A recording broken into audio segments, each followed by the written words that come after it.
370 में जब 370 बनी तब ही सारे कांग्रेस के लीडर ज्यादातर देश की संविधान सभा में थे, इसको कोई डिस्प्यूट नहीं कर सकता। उसको टेम्पररी रखा गया। क्यों टेम्पररी रखा? परमानेंट कर देते तो हटाने का सवाल ही नहीं आता। हटाने का रास्ता 373 में डाला गया। क्यों डाला गया भाई? आपने ही डाला है, आपने ही कहा है। नेहरू जी ने संसद में कहा कि ये घिसते घिसते घिसते घिस जाएगी, तो हमने घिस डाली। खत्म, bye bye, tata, good bye, गया। एक आपसे पूछता है, ये जो भय बनाया गया है एक तरह से कि अमित शाह आएंगे तो यूपी में दंगे होंगे, अमित शाह आएंगे, इसमें आपका बड़ा रोल है। मेरा कोई रोल नहीं है, आपका ही रोल है, मेरा सबसे बड़ा रोल आपका ही है। अरे बाप रे, ये तो धोती खोल रहा है। मैं आपसे खैर आप एक बात तो स्वीकार कर लीजिए, आपका मैं बहुत बड़ा रोल स्वीकार है। नहीं करूंगा, पर ये जो भय लोगों में फैला गया, खास करके मुसलमानों में, कि अमित शाह ऐसे आएंगे तो कहीं ना कहीं दंगे करवाएंगे। देखिए भैया, मैं 12 महीने से यहाँ हूँ। मेरे आने के पहले 45 दंगे हुए थे, मेरे आने के बाद भी 45 दंगे हुए। दंगे कोई व्यक्ति नहीं करा सकता। सरकार अगर ठीक तरह से शासन करे तो दंगे नहीं होते। तो ये छवि कैसी बन गई है? मैंने कहा था वो आपका रोल है। If you think you are bad, I am your dad. Amit Shah ji, ऐसा लग रहा है कि जब से आप गृह मंत्री बने हैं, आप बड़ी जल्दी में बड़े बड़े फैसले आप एक के बाद एक ले रहे हैं। क्या ये हकीकत है? क्योंकि होम मिनिस्टर बने आपको 6 ही महीने हुए हैं, इतने बड़े बड़े फैसले आपने ले लिए। कहां जल्दी करे भैया? कहां जल्दी करे? 70 साल हो गए, 70 साल हो गए जी। कहां जल्दी करा? 70 साल चले गए, जल्दी क्या करा?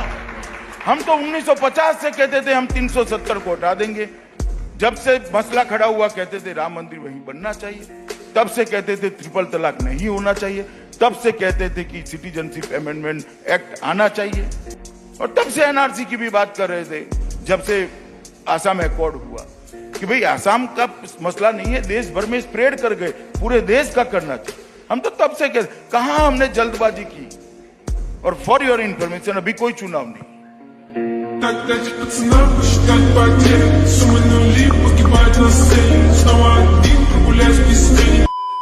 इसकी गाड़ी ऐसी है कि मेरा सीट नंबर 462 है और 461 में माननीय श्री फारूक अब्दुल्ला जी बैठते हैं और वो जम्मू कश्मीर से चुन के आए हैं और उनकी आवाज़ ही आज सुनाई नहीं दे रही है। एक्चुअली आप मुझे पूछे तो ये हमेशा हिस्ट्री में एक अधूरा डिबेट रहेगा। श्योर। मैं सदन को अवगत कराना चाहता हूं, फारूक अब्दुल्ला जी को ना डिटेन किया गया है, ना अरेस्ट किया गया है, अपनी मर्जी से अपने घर पर है।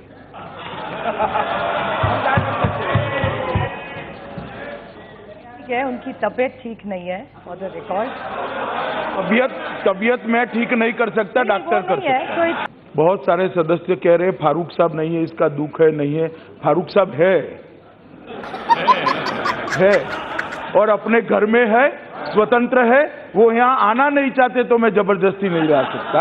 ना हिरासत में है, ना नजरबंद है, ना कुछ है। फारूक साहब अपने घर में है और अच्छे से।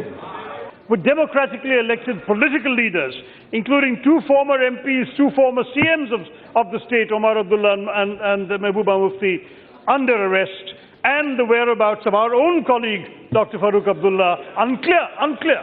We still need to know where he is. He has not... in bar clear कर मान्य सब अध्यक्ष जी, मैं फिर से एक बार क्लियर करना चाहता हूँ।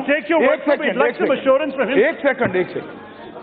मैंने 3 बार क्लियर किया, मगर बार ऑपोजिशन ने मुद्दा कह रहा है फारूक अब्दुल्ला जी अपने घर में है, ना हाउस अरेस्ट है, ना डिटेंशन में है, तबीयत भी अच्छी है और मौज मस्ती में है। आप जरा बात कर लीजिए।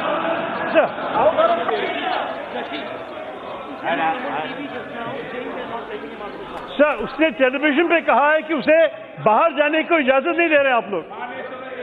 सर जाइए, सदन को अवगत करा दिया। मैं रिकॉर्ड पर स्पष्टता करता हूं, वो हाउस अरेस्ट में नहीं है।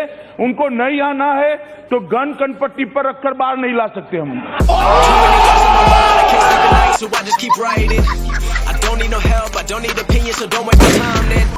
आपने कहा कि अब देश में सुनामी है। आप वाकई मानते हैं कि देश में सुनामी है? जी। आप मानते हैं, क्योंकि सुनामी का अर्थ यह भी होता है कि सुनामी के बाद डिस्ट्रक्शन भी बहुत होता है। हाँ, तो और पार्टियों का होगा ही, क्योंकि अब तक आप वेव कह रहे थे, अब वेव के बाद आप सुनामी कहने लगे। हमारी विरोधी पार्टियों का होगा, देखिए बड़ा नुकसान होगा। इतना जो कॉन्फिडेंस मैं आपके आवाज में आज देख रहा हूं, ये कहां से आपको आ रहा है ये कॉन्फिडेंस? पब्लिक में चाहता है। हाँ, जेब में था चिल्लर, साथ वाले किल्लर, काम करे कांड वाले, लाइफ बेड़ा थ्रिलर। लेकिन वीडियोग्राफी से ये भी पता चलता है कि पुलिस ने लाठीचार्ज भी किया बहुत से ऐसे नहीं तो क्या कितनी बसें जली? आप इसका समर्थन करती है क्या कि स्टूडेंट्स ने बस चलाना चाहिए? कोई समर्थन नहीं हो सकता। तो फिर वायलेंस कैसे है? उपदेश से होगा? आपके कार्यक्रम देखकर बंद होगा? आप तो ज्यादा दिखाती हो वायलेंस को, पूरा टाइम्स नाउ भरा पड़ता है। कैसे वायलेंस बंद होगा? बताइए मुझे रास्ता। वायलेंस बंद भी करना है, कठोरता से कदम भी नहीं उठाने, और आपको वायलेंस का मार्केटिंग भी करना है, तो कैसे होगा बताइए?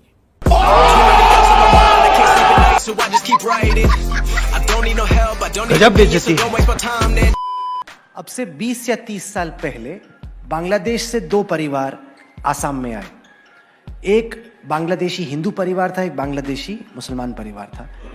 दोनों आए रोजगार की तलाश में, क्योंकि उस वक्त हिंदुस्तान में, मेरी कहानी दोनों में अंतर है भैया। रोजगार मैं बताता हूं, पहले आप सुन लो। रोजगार की तलाश में दोनों नहीं आ सकते। एक हिंदू जो है वो प्रताड़ना से भाग कर आता है भैया। ये तो आप अज्यूम कर रहे हैं कि जो हिंदू फैमिली आई वहां से उसका ढेर सारे हो रहा था। ढेर सारे कुछ का हो रहा होगा, कईयों का हो रहा होगा, लेकिन हर फैमिली का नहीं।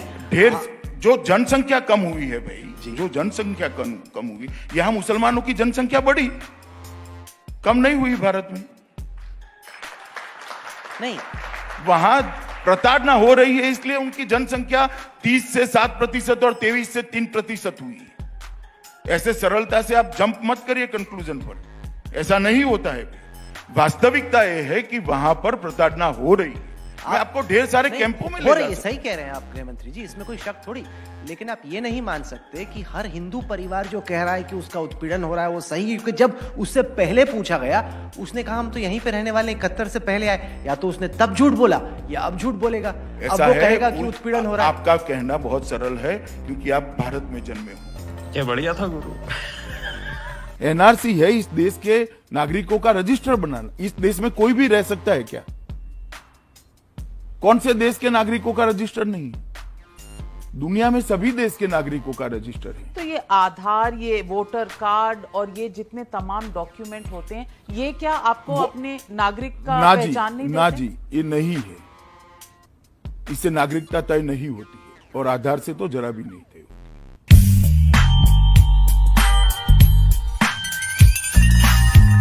मजा आया।